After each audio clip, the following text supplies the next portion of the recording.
Jadi kalau dalam tradisi agama itu silaturahim adalah menyambung sesuatu yang seharusnya tersambung. Agama yang masuk negara nggak konflik itu diantaranya paling spesial itu Indonesia. Karena para wali ini mendampingi kultur daerahnya, tapi tidak benturan.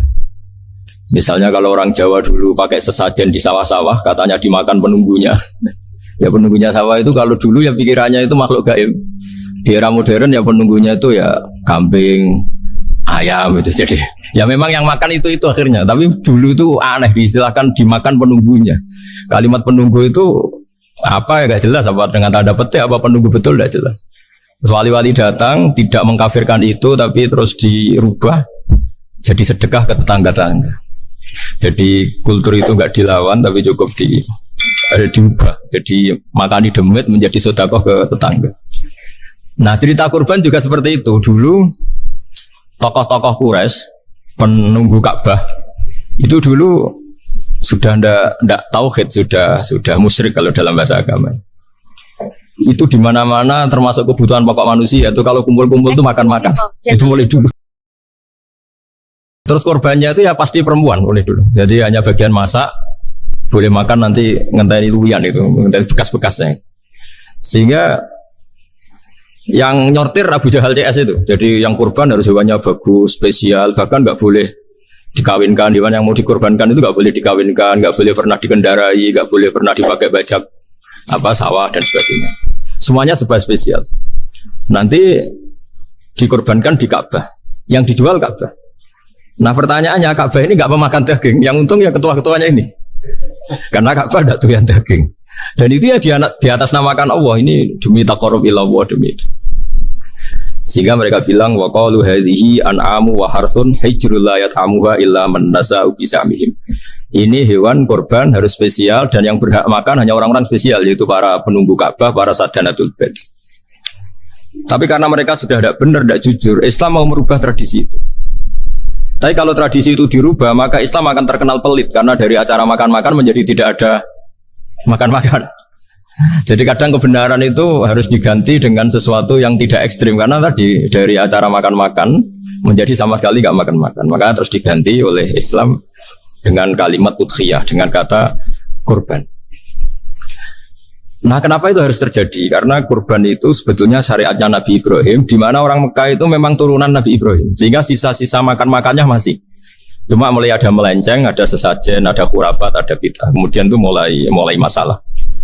Terus Rasulullah Muhammad SAW datang ingin benahi itu. Tapi yang dibenahi adalah menghilangkan kemusyrikannya, bukan makan-makannya.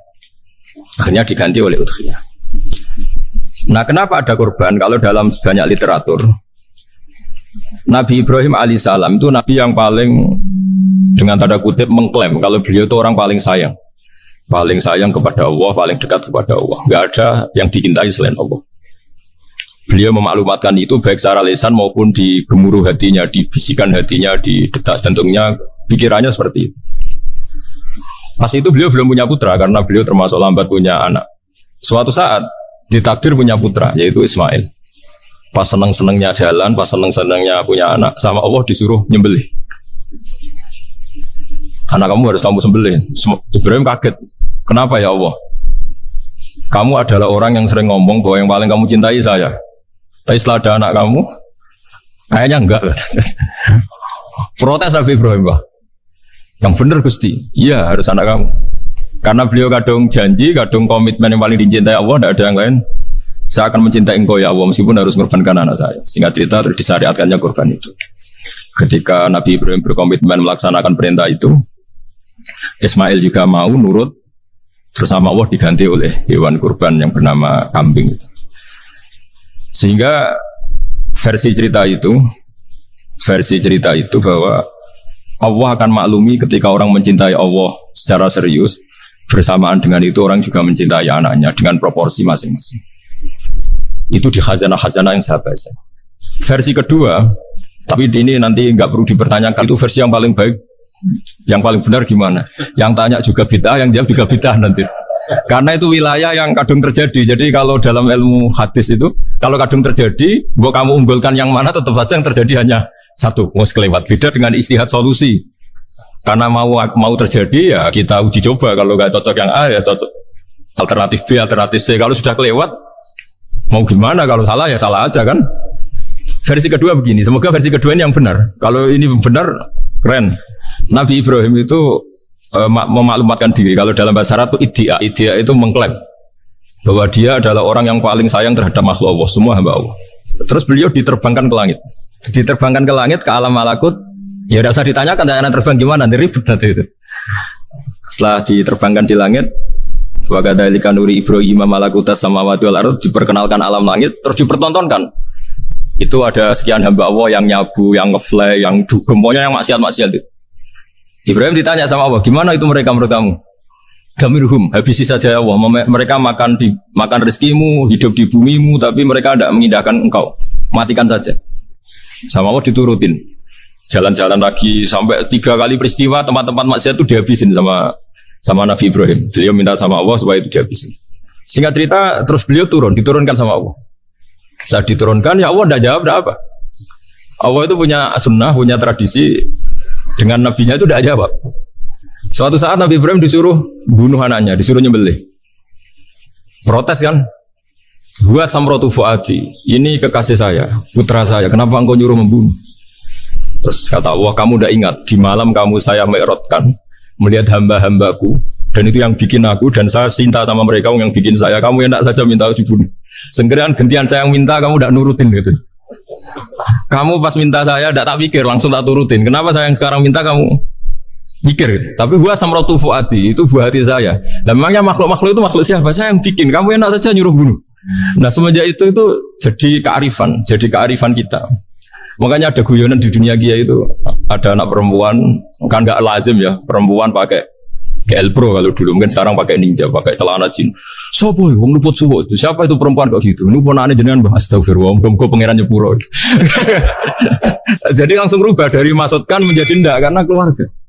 Nah, jangan-jangan kebencian kita pada maksiat itu oke, kita wajib benci maksiat, tapi tetap ada catatannya. Plus yang maksiat itu tidak orang yang terkait dengan kita. Coba kalau yang maksiat itu orang yang terkait dengan kita, itu anak kita, ponakan kita, mungkin istri kita, paling mintanya ya Allah ampuni. Sama-sama maksiat, yang satu minta dihabisin, yang satu kita minta diampuni. Fair gak kita sebagai manusia? Tidak fair. Tidak fair. Makanya kalau ada guyonan, ada supir salah dimarahin, pasti supir ini belum pegang rahasia. Tapi kalau sudah pegang kartu, si majikannya punya apalah gitu, simpanan gitu, wah ini pegang, berani marah gak tuh? Jadi itu guyonan Kiai. Makanya jadi manusia itu gak pernah adil sebenarnya. Makanya Allah pernah mensifati manusia itu wa kanal insanu zaluman jahula. Manusia itu sangat zalim dan sangat bodoh. Kalau misalnya jenengan tanya, orang soleh pun itu gimana? Orang soleh asal manusia tidak nabi, itu ya mesti ada zalimnya. Makanya kalau dalam kitab Hikam diterangkan, kitab Hikam itu kitab yang olah manusia. Itu menyebut begini, manusia itu siapa? Dijawab, manusia itu mangkanat mahasinuhu masawiyah. Orang yang ketika baik saja salah, apalagi ketika salah. Kita misalnya punya toko laris ya, doanya mustajab laris, pembelinya banyak, kualitasnya bagus. Pasti ada toko sekeliling yang megap-megap karena orang sekarang ke kamu kan. Sehingga orang supaya terus merasa salah. Robbana dzalamna anfusana, meskipun kita sedang benar pun. Saya termasuk kiai yang kalau ngelepas haji, mungkin yang haji itu mangkel. Karena saya tidak pernah muji-muji haji, meskipun saya melepas orang haji. Umumnya kiai kalau ada orang haji kan dilepas haji mabrur, tidak ada lain balasan kecuali surga. Saya itu karena pernah kecil, pernah dengerin masyarakat. Itu ngenes ketika si kiai pidato tadi ternyata ngenes. Ngenesnya seakan-akan surga itu hanya milik yang haji. Mana koyo kula sepudi Gus kula ora kelar haji. Semenjak itu setelah saya jadi kiai ya dendam juga. Akhirnya setelah saya jadi kiai kalau ngaji, orang yang haji mabrur balasannya surga, orang yang fakir sabar juga surga, orang yang sering dimarahin istri juga surga. Kata pokoknya surga terus.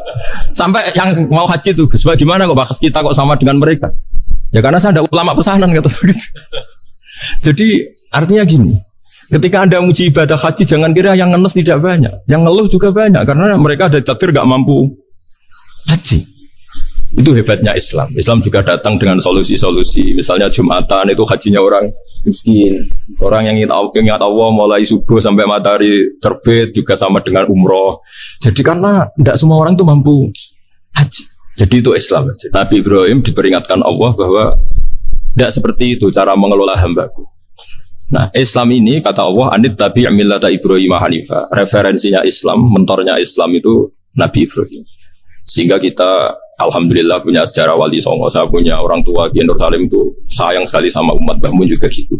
Karena memang agama ini itu kalau masalah kebenaran itu serius, tapi di balik kebenaran ini yang perlu dicatat oleh semua yang mencintai agama ini, bahwa Allah itu tidak butuh taat kita. Dan Allah tidak akan gagal sebagai Tuhan karena maksiat kita. La tanfa'uhu ta'atuhum wa la tadurruhu maksiatuhum. Allah tidak akan ngefek ketika semua orang taat ya gak ngefek, semua orang maksiat juga gak ngefek. Karena Allah ini zat yang punya eksistensi sejati, sehingga hubungan kita dengan Allah itu gak ngefek ke Allah, tapi ke kita sendiri.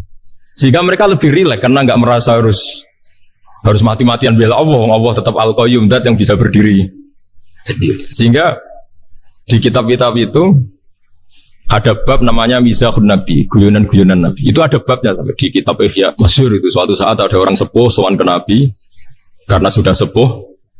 Beliau pamit, kira-kira jam segini pamit, ya Rasulullah saya mau pulang karena nanti kemalaman. Karena beliau jalan kaki yang orang sepuh. Kata Nabi, ya tenang saja di sini, nanti pulang kamu udah jalan kaki. La ahmilan naki alab innakoh, nanti kamu tak naikkan anaknya unta. Pikirannya orang sepuh tadi namanya anak unta itu ya kecil. Wa ma fa'altu biminako, apa yang bisa saya lakukan dengan anak unta? Sudah, tenang saja. Setelah beliau ngaji lama, ya dikasih unta tua itu. Silakan kamu bawa unta saya ini. Ini kan unta tua, ada anak unta. Ya meskipun tua ya anaknya unta. Jadi agama itu rileks. Nabi Ibrahim itu pernah minta supaya nyawanya itu diperpanjang karena beliau umumnya orang itu kan ingin nyawa panjang, ingin umurnya panjang. Allah tidak jawab gak apa. Suatu saat ada tamu, orangnya itu sepuh sekali. Nabi Ibrahim karena orang yang sangat menghormati tamu dikasih kurma apa itu anggur. Itu setiap dimakan dikunyah meler lagi keluar. Karena sudah sepuh, nggak ada giginya, dikunyah keluar lagi. Itu jawabnya Nabi Ibrahim, ya Allah, masuk lagi ke kamar, sholat lagi, mengcancel doa panjang umur. Katanya Ibrahim, oh jenengan jawab toh. Artinya kalau ingin tua sekali ya nasib kamu kayak itu gitu. Jadi karena beliau tahu itu jawaban terus masuk kamar, oh jawab terus jenengan terus membatalkan doanya. Itu Nabi Ibrahim. Kalau orang sekarang enggak, dongo ngarani, ya tua ya tetap sehat. Karena doa itu kalau enggak diperjelas itu ya repot. Ini cerita supaya kita berislam itu teriak. Saya Mbah Mun itu meskipun dia top, senangannya dia guyon bapak saya. Tapi guyon itu ada yang wajib. Saya dulu itu janggal. Nuduh zina itu dosanya besar sekali. Saya ulang lagi, nuduh orang lain zina itu dosanya besar sekali. Disebut bab qadzaf. Saya pernah menjumpai 3 kiai besar dua, 3 kiai besar. Dia top semua. Di majelis itu ada gosip bahwa si A itu punya selingkuhan sama Sri misalnya atau siapa lah. Kalau di Arab itu senangannya pakai Salma. Laila Majnun Salma. Kalau di Jawa itu kasihan korbannya itu. Ya, tapi itu contoh saja. Itu si Kiai 3 tadi gak ngefek, malah tanya gini, loh apa perempuannya cantik? Wah, cantik sekali Mbak. Cantiknya sampai kayak apa? Malah bicara cantiknya perempuan. Saya itu yang pertama iskal. Ini Kiai kok bakas orang apa? Cantik. Orang ayu. Setelah majelis itu bubar, yang penggosip tadi ya yang gosip ini gak Kiai, yang pembisiknya ada Kiai, yang gosip ini gak Kiai. Cuma Kiai 3 ini posisi mendengar. Tapi malah tanya cantiknya. Singkat cerita setelah orang itu pulang bilang gini, itu kalau saya bilang iya dengan gosip itu, saya ikut qadzaf, saya ikut menuduh orang lain zina. Itu dosa besar. Selain itu saya Kiai, kalau saya bilang iya dianggap membenarkan. Maka untuk mengalihkan gak bicara nuduh, jadi guyon tadi. Jadi guyonnya itu, karena kalau kita tadi bilang iya, artinya mengiyakan. Dan itu artinya qadzaf, punya dosa besar karena nuduh orang lain zina. Diperparah dia kayak besar kan orang menjadi percaya karena yang ngomong bukan penggosip lagi tapi ya maka dialihkan. Loh, ayo Cung. Sampai segitunya kearifan. Sehingga dulu ketika Ma'is itu seorang sahabat yang pernah salah besar. Itu Nabi ketika beliau ada gosip salah gitu ya, Nabi masih jangan-jangan kamu hanya mimpi Cung. Jangan-jangan kamu hanya megang tapi tidak sampai zina. Sampai terakhir Nabi tanya, Afi aklikase, jangan-jangan otak kamu sudah agak error. Saking tidak inginnya Nabi mempercayai hal-hal seperti itu. Nah problem kita di zaman sekarang justru kadang nyari-nyari supaya tahu buktinya. Yang dulu para orang soleh menghindari bukti itu supaya nggak suudzon. Sekarang orang mencari-cari bukti. Padahal itu dilarang, wala tajassasu, orang nggak boleh mencari-cari kesalahan orang lain. Nah itu kearifan yang yang saya dapatkan dari Bapak, dari Mbah Mun, dari Pak Zaini, dari Pak Gures. Mereka orang-orang yang luar biasa, menghindari ngomong penting. Sekarang itu orang banyak yang sering ngomong penting. Sebenarnya itu malah salah. Karena kalau ngomong penting itu vonis. Vonis terhadap orang lain. Tapi kalau kamu rileks, tidak. Nabi dulu itu rileks sekali. Ketika beliau ngaji gini, terus ada pemuda lewat bawa cangkul, mengabaikan pengajian Rasulullah. Banyak sahabat bilang, celaka orang itu ada Nabi ngaji kok tidak ikut. Jawabannya Nabi unik. Jangan-jangan dia punya keluarga yang harus kerja. Dan kalau harus kerja untuk nafkah keluarganya itu juga ibadah. Itu ya sunnah saya. Jadi Nabi rileks saja, tidak tersinggung, tidak. Nah, kenapa kita butuh rileks? Karena kebenaran sekali dipaksakan itu jadinya benturan. Dan itu wali-wali Songo itu dulu sudah berpikir seperti itu. Sehingga Pak Zaini yang sering ngendikan sama saya, kita ini bisanya mengikuti Mas Bah, kalau manggil saya Mas, tidak bisa benturan. Sehingga tadi ada modifikasi dari sesajen menjadi sedekah, dari apa menjadi apa. Jadi tidak langsung benturan. Dan itu khazanahnya, bacaan-bacaannya banyak sekali, termasuk peristiwa udhiyah tadi. Jadi dulu kurban itu dipakai ajang orang-orang tokoh Quraisy supaya dapat daging yang bagus di atas namakan Ka'bah. Jadi agama ini dijual mulai dulu. Terus kuno agama ini dijual. Dan agama mulai dulu ya prospek. Ka'bah itu bisa menyedot wisatawan berapa, wisata religi. Sehingga dulu ada Ka'bah tandingan, perhitungannya juga ekonomi. Jadi mulai dulu itu ya sudah seperti itu. Mama apa memang Allah bikin dunia seperti ini. Jadi mulai dulu agama itu ya, sampai orang Yahudi gak mau iman sama Nabi ya pikirannya sederhana. Kalau saya tokoh banyak yang sowan, banyak yang ngasih-ngasih. Kalau saya ikut Muhammad, saya anak buah, yang ngasih saya siapa? Ya? Jadi perhitungannya juga ekonomi. Jadi ketika Abraham mau bikin Ka'bah tandingan, itu perhitungannya juga ekonomi. Jadi ribet kan memang kalau manusia itu sudah ribet. Tapi Islam ini datang bukan untuk itu, tapi memaklumi itu. Itu hebatnya Nabi Ibrahim. Ketika beliau berdoa, ya Allah, keluarga kami saya tempatkan di Mekah. Rabbana liyuqimus sholata faj'al af'idatam minan nasi tahwi ilaihim warzuqhum minas samarat. Cuma menurut Islam dibalik, ya Allah, kita ini ingin anak-anak kami ini bersujud kepada Engkau, ingin anak-anak kami ini melakukan sholat. Tapi mereka ini manusia yang untuk ketahanan hidupnya butuh makan, butuh rizki, butuh ekonomi. Maka tolong ekonominya dijaga ya Allah. Jadi dibalik, demi sholat menjaga ekonomi. Jangan dengan demi ekonomi meninggalkan sholat. Jadi dibalik, jadi demi sholat menjaga ekonomi. Juga termasuk menjaga politik. Andaikan ada orang Islam yang cakap politik, terutama yang soleh-soleh. Kemudian negara bikin aturan ala mereka. Sholat dianggap larangan, pengajian dengan larangan, juga repot. Makanya mulai dulu kiai-kiai itu ya politik, karena nggak ingin negara ini diatur oleh orang yang anti sholat, anti agama. Karena kalau negara terserah yang sedang jabat, kemudian yang jabat tidak soleh, bisa nganggap maksiat-maksiat tidak ilegal, yang pengajian justru ilegal. Nah, di sini kenapa banyak orang-orang soleh dulu ya rata-rata ya berpolitik mulai sebelum kemerdekaan sampai setelah kemerdekaan. Jadi itu ada filosofinya. Nah, bahwa ada oknum-oknum yang tidak seperti itu ya monggo, itu oknum. Tapi sebetulnya awal-awalnya kenapa banyak orang soleh yang politik, karena nggak ingin negara ini dipimpin oleh orang-orang yang anti agama, anti kebaikan. Sehingga berkahnya apa? Berkahnya negara ini berkonstitusi secara Islami. Meskipun tidak negara Islam, tapi tadi hak asasi manusia terjaga, hak belajar, hak beragama, hak ibadah. Coba bayangkan kalau kita yang jadi korut, Korea Utara kan pusing. Itu uniknya, lagi-lagi ini cerita uniknya. Itu mulai dulu itu tidak ada benturan. Ketika ada Masumi, ada Partai NU, ada macam-macam. Muhammadiyah datang di Jogja itu Mbah Ahmad Dahlan itu teman dekatnya Mbah Hasyim. Saya tahu banyak tentang, namanya dulu Mbah Darwis. Itu dulu ngajinya sama pernah buyut-buyut Qiyami di sini. Dulu ngaji Mbah Soleh Darat, Mbah Ahmad Dahlan sama siapa itu Mbah Hasyim. Ketika di Mekah, yang Mbah Ahmad Dahlan ngaji Syekh Khotib Minangkabau itu ya sama Mbah Hasyim. Nah kebetulan Mbah Ahmad Dahlan hidup di Jogja yang zaman itu sudah khurafatnya kayak apa, karena ada sistem agama yang sangat, menurut beliau sangat jauh dari Islam yang murni. Terus beliau revolusinya seperti itu. Yang Mbah Hasyim nampak di Jombang. Nah itu kan murni ilmu sosial, murni muqtadul khalq. Terus beliau punya metode yang berbeda, tapi nggak masalah, mulai dulu nggak masalah. Kemudian jadi kalau yang kadang-kadang memasalahkan tuh ya memang yang nggak tahu masalah. Sebenarnya dulu dia biasa aja, karena ya itu urusan metode, urusan. Saya teruskan masalah ukhiyah.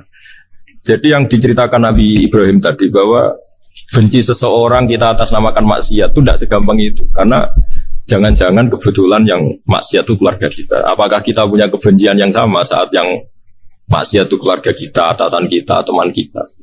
Ya kayak tadi. Kalau saya corong jodi belenjani janji, ada orang janji sama saya gak tepat waktu, saya bisa marah itu pasti sebabnya jelas. Itu bawaan saya gak berjasa sama saya.